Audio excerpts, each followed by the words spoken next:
उत्तराखंड में Ankita Bhandari murder case के बाद लगातार महिला अपराध के मामले खुलकर सामने आ रहे हैं। श्रीनगर में भी ममता बहुगुणा करीब 3 साल से लापता है। ममता के परिजनों का कहना है कि पुलिस ने मामले की जांच सही से नहीं की और अब मामले की लीपापोती करने में जुटी है। पुलिस प्रशासन के ऊपर राजनीतिक दबाव है।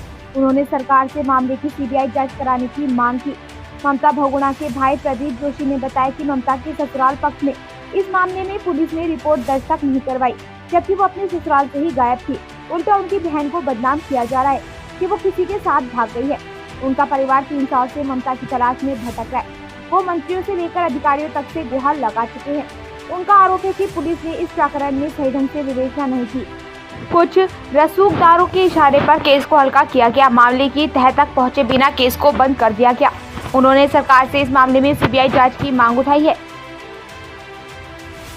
सीबीसीआईडी से जांच हो, यदि सीबीसीआईडी से हमें संतोषजनक जांच नहीं मिलती है तो हम सीबीआई की मांग करेंगे और हाई कोर्ट और सुप्रीम कोर्ट तक जाएंगे।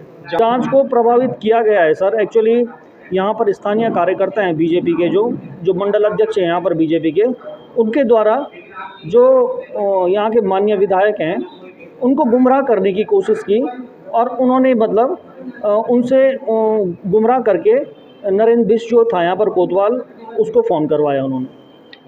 क्या कुछ रहा कि मामला में कार्रवाई ना हो, इस तरीके का?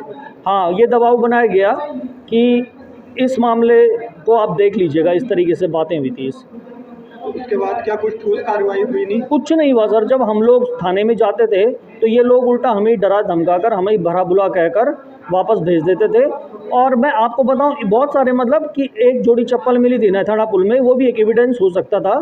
लेकिन पुलिस की गंभीरता देखिए, श्रीनगर कोतवाली ने क्या किया कि वो चप्पल भी पहले दिन कस्टडी में नहीं लिए और हमें बोला कि इन चप्पलों को वापस ले जाओ। जब मैं एसएसपी महोदय पौड़ी से 40वें दिन जाकर मिला तो तब जाके 40वें दिन वो चप्पल उन्होंने अपनी कस्टडी में लिए और ये हमारे पास लिखित में है। ये मेरी वो स्कूल से फ्रेंड थी। स्कूल टाइम से हम लोग शुरू से बचपन से ही साथ पढ़े थे और पड़ोसी भी थे। तो मेरे को नहीं लगता सुसाइड करने वाली लड़की, क्योंकि वो इतनी बहुत ज़्यादा स्ट्रॉन्ग लड़की थी। तो सुसाइड तो पॉसिबल ही नहीं है और ना वो भागी, क्योंकि जिसने इतनी सारी प्रॉब्लम अपने आप ही फेस कर ली।